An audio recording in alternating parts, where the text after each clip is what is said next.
쩐썰의 오건영의 오건영입니다. 2022년의 마지막 클래스 가장 큰 화두가 됐었던 단어.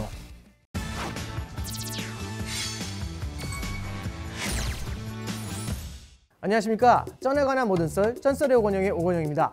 반갑습니다. 한아래입니다. 안녕하세요. 이한길입니다. 참 시작한 게 엊그제 같은데 벌써 2022년 12월입니다. 찬바람이 막 나는데 혹시 올해 1년 내내 가장 큰 화두가 됐었던 단어, 두 단어 뭔지 아실까요?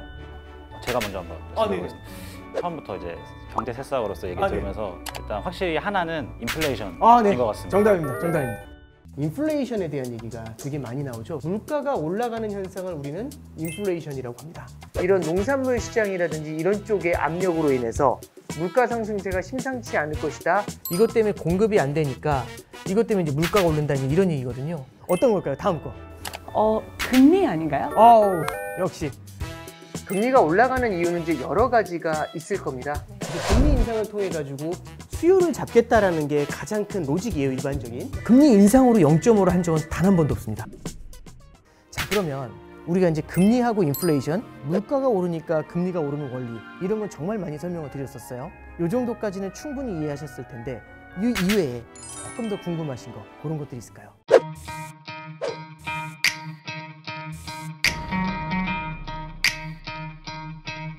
계속 화두가 되고 있던 얘기 중에 하나가 인플레이션 때문에 세계적으로 굉장히 많이 좀 흔들리는 경제 상황, 이런 것들이 굉장히 좀 이슈가 되고 있는 것 같은데, 그래도 저희가 뭐 이제 인플레이션 때문에 금리도 지금 사실 올라가고 있는 상황이고, 맞아요. 부작용이라던가 좀 문제도 굉장히 많은 것 같아요. 그래서 이런 것들을 계속 해야 될까라는 좀 궁금증이 생기더라고요.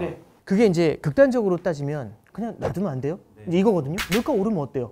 그냥 놔두면 안 돼. 이제 이건데 잠깐 한번 생각을 해보는 거죠. 물가가 올라갑니다. 그러면 예를 들어 배추값이죠. 배추값이 원래는 1,000원이었는데 1년 지나니까 한데 3,000원이 됐어요. 많이 올랐네 했는데 1년 지나니까 이번에 5,000원이 됐어요. 근데 그 다음에 보니까 7,000원이 됐어요. 그럼 그때부터는 우리는 수학 문제를 풀 수 있죠. 다음에는 9,000원이 되겠구나.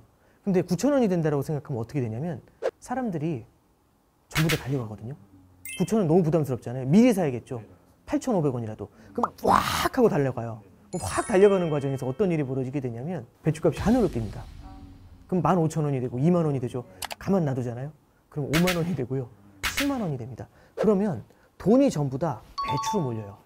이게 뭐하고 똑같냐면 집값이 올라가는 것들, 이런 것들하고도 되게 비슷해요. 그러면 어떤 특정한 자산의 가격이 계속해서 올라갑니다. 주택 가격도 올라갈 때 보면은 처음에는 조금씩 올라가다가 나중에는 이게 확 뛰어 올라가는 그런 모습들을 나타내게 되죠. 그래서 물가가 올라가는 걸 조기에 억제하지만 하면 안 된다. 이거 그냥 내깔려 놔두면 하늘까지 올라간다. 이제 이런 것들이 이제 이슈가 되는 겁니다. 인플레이션을 잡는 게 굉장히 중요하다고 말씀을 하셨는데, 이거를 좀 너무 강하게 하다 보면 오히려 좀 성장에 악영향을 줄 수 있을 것 같은데, 이런 부분들도 한번 좀 설명해 주시면 감사드립니다. 그러니까 결국에는 금리를 많이 올리면 성장에 치명적인 영향을 주는 게 맞죠. 그리고 과거하고 다른 건 과거에 비해서 전 세계가 부채가 굉장히 많아요. 빚이 많은 상태에서 금리가 올라가면 굉장히 힘들어지거든요. 우리나라 같은 경우도 동일한 그 트랩에 빠져 있는 거죠. 가계부채가 워낙에 많은 상태에서 금리가 너무 빠르게 올라가면 이렇게 금리 빨리 올리면 안 돼 라고 얘기를 하는데, 문제는 물가가, 그럼 금리를 많이 안 올리면 물가가 더 뛰어 올라가잖아요. 근데 물가가 예를 들어 10% 20%씩 뛰어요. 그럼 이때 이거 잡으려면, 이때는 이미 때가 늦어서 이거 잡으려면은 금리를 훨씬 높게 올려야 됩니다. 그럼 25% 이렇게 금리를 올려야 되잖아요. 그럼 25%씩 금리 올리면 와, 성장이 무너져 내리겠죠. 과거 80년대 초반에 미국이 그랬었습니다. 폭발적인 상승이 나타나게 되면은 이걸 뒤에서 잡을 때는, 이 말이 맞는지 모르겠는데 호미로 막을 걸 가래로 막는다? 이런 얘기가 나올 수 있죠. 그렇기 때문에 중앙은행들에서도 하고 있는 코멘트가 뭐냐면 당장의 인플레이션을 잡기 위해서는 고통이 따를 수밖에 없다라는 얘기를 써요. 그래서 인플레이션 때문에 금리를 많이 올리니까 성장이 닫힐 수 있다. 이건 맞아요. 근데 그럼에도 불구하고 지금은 인플레이션을 먼저 잡아야 지속 가능한 성장을 우리는 가져갈 수 있다.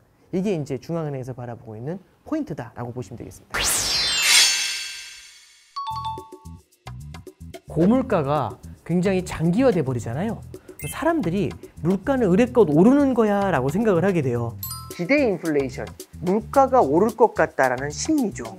물가가 올라갈 거라는 기대 심리가 강해지잖아요. 이게 고질병처럼 다가오게 되면 이 고질병은 쉽게 치료가 안 돼요.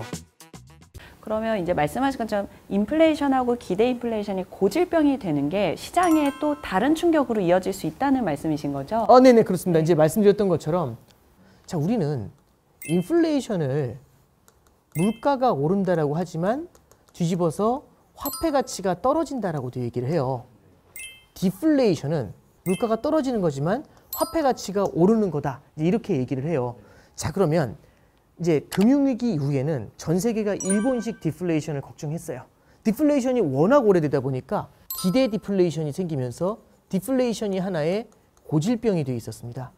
그러면 디플레이션에 대한 기대가 크다는 건 화폐 가치가 오를 거라는 기대가 컸다는 얘기죠. 이럴 때는요, 다들 화폐를 갖고 있고 싶어요. 왜냐면 자산 가격이나 아니 물가가 떨어질 거니까. 그러면 이럴 때는 경기 부양을 하기 위해서 뭘 해주면 되냐면 금리를 낮춰주거나 양적 완화를 해주거나 하면서 돈을 퍼줘도 돼요. 화폐 가치가 오를 거라는 기대감이 클 때는 화폐의 공급을 늘려도 크게 문제가 되지 않아요. 예를 들어서 주택 가격이 크게 오를 거라는 기대감이 커지잖아요. 이럴 땐 신축 주택 조금 공급한다고 해서 집값이 안 빠져요. 똑같습니다. 그래서 이렇게 디플레이션 심리가 클 때는 경기 부양을 위해 가지고 돈을 뿌려줘도 큰 문제가 없었던 거예요. 근데 만약에 이 기대 디플레이션이 기대 인플레이션으로 바뀌어버리잖아요. 인플레이션이 고질병이 되게 되면 사람들의 마음속에 화폐 가치가 떨어질 거라는 기대가 생기게 돼요. 화폐 가치가 떨어질 거라는 기대가 생길 때는 금리를 낮추거나 돈을 풀어주는 행위를 할 수가 없어요. 왜?